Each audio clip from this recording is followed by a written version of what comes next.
टिप्पणी 6 तारीख को करूँगा, 7 को। ये इतिहास ही है, हर बार चुनाव से पहले वो खुशी मनाते हैं, चुनाव के बाद हम मनाते हैं, तो दोनों को संतोष हो। नमस्कार, न्यूज़ फॉर नेशन देख रहे हैं और मैं आपके साथ रंजन सिंह। इस वक्त मौजूद हैं भारतीय जनता पार्टी कार्यालय में। आपको बता दें कि आज यहां भाजपा कोटि के तमाम मंत्री मौजूद थे।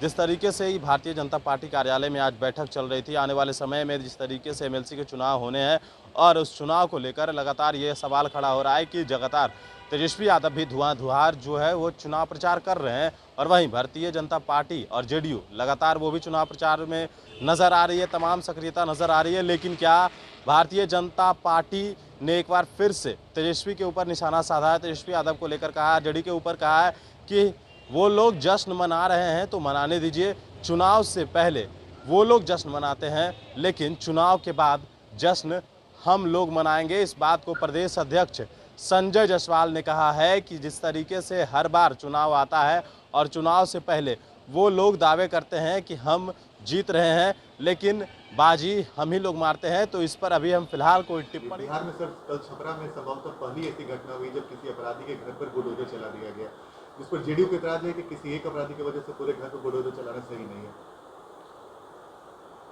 2005 के पहले जो बिहार था, नीतीश जी के मेहनत और प्रयास से 5 वर्षों में कानून व्यवस्था दुरुस्त हो गई और इसके लिए माननीय मुख्यमंत्री जी ने पहली बार फास्ट ट्रैक कोर्ट से लेकर के विभिन्न तरह के कार्य किए और जो भी अपराधी है हर हालत में उस पर कार्रवाई होनी चाहिए। तो बुलडोजर चलाना सर सही है? बिहार में चलना चाहिए अपराधियों के घर पे बुलडोजर?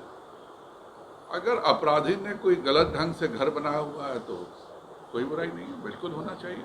24 सीटों पर चुनाव मतदान, इस पर मैं टिप्पणी 6 तारीख को करूँगा, 7 को। ये इतिहास ही है, हर बार चुनाव से पहले वो खुशी मनाते हैं, चुनाव के बाद हम मनाते हैं, तो दोनों को संतोष हो जाता है। यानी 24 सीटों पर आप जीत रहे।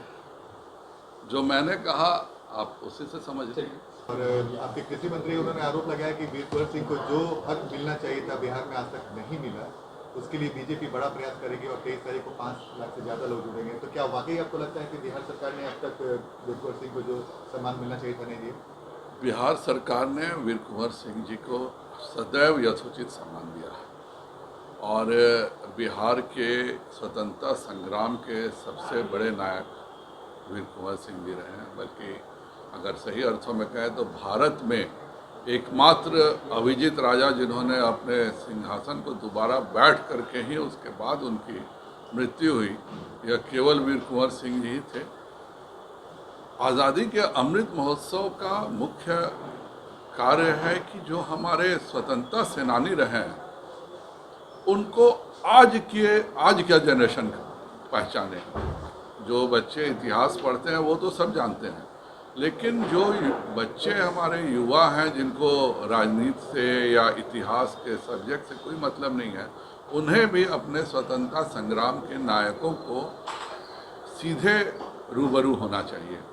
और इसीलिए बिहार में हम लोगों ने यह तय किया कि हमारे स्वतंत्रता संग्राम के नायक वीर कुंवर सिंह जी के जो जिस स्थान पर उन्होंने युद्ध लड़ा था उसी स्थान पर, जगदीशपुर के उसी स्थान पर हम आज़ादी का अमृत महोत्सव मनाएंगे और पूरे मगध शाहबाद क्षेत्र के और विभिन्न स्थानों से उस दिन सभी आम जनता आएंगे और एक यह राष्ट्रीयता का पुनर्जागरण का एक त्यौहार के रूप में उसको मनाया जाएगा। हमें फ़ख्र है कि वीर कुंवर सिंह जी की को याद करने के लिए स्वयं गृह मंत्री जी जगदीशपुर आ रहे हैं और आज़ादी के अमृत महोत्सव में इस कार्यक्रम से केरल से लेकर कन्याकुमारी तक का हर बच्चा वीर कुंवर सिंह जी को पहचाने। यही आज़ादी के अमृत महोत्सव का प्रयोजन है।